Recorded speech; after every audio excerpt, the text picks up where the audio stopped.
जय खांदे, श्री स्वामी समर्थ आणि जय श्रीराम मैत्रिणींनो. तर बघा, मी आज आहे ना तुम्हाला मी जी औषधी घेते आहे ना डेली ते सांगते आहे. त्याच्यामुळे मला अजिबात थकवा किंवा अजिबात असं बोर किंवा काहीच करावं असं वाटत नाही, असं अजिबात होत नाहीये. कारण मला जेव्हा असं वाटायला लागलं ना, तेव्हा मी लगेच माझ्या गायनेकोलॉजिस्टकडे गेले होते. मॅडमला मी सांगितलं की मला असं का होतंय, तर मग म्हणे आपले पिरियड्स होतात ना चालू, तेव्हा आपले हार्मोन्स चेंजेस होतात आणि परत आपल्या हिमोग्लोबिन मध्ये कमी जास्त असतं किंवा त्याच्यामुळे सुद्धा होतं. मग त्यांनी मला ही बाटली दिली आहे, जी की मला महिनाभर घ्यायची आहे.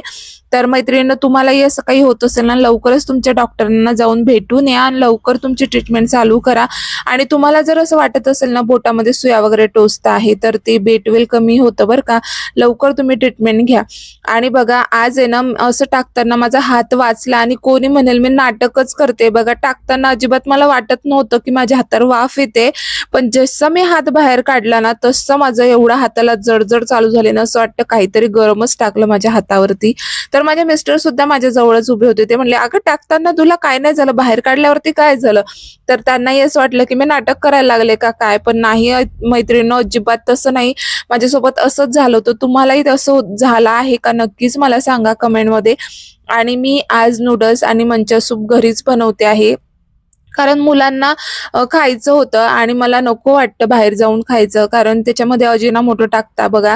तो व्हाईट पदार्थ असतो, त्याच्यामुळे टेस्ट वगैरे वाढते, पण त्याच्यामुळे ना मुलं फार चिडचिड होताना त्यांना नेहमी वाटतं की हे खायला पाहिजे आपण. पण घरी बनवलं ना तर तेही इतकं छान टेस्टी बनतं ना, नक्कीच करून बघा.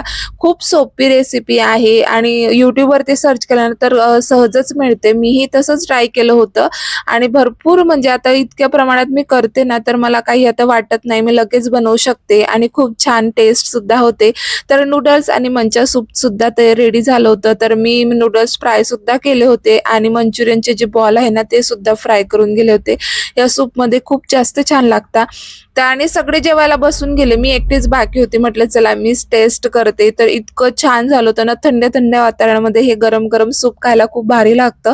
आणि नूडल्स सुद्धा खूप भारी होते. आपण नेहमी व्हेजिटेबल एवढे खात नाही, पण या भाज्यांमध्ये खूप जास्त खातो. तर चला, इथंच एंड करते व्लॉग. बाय.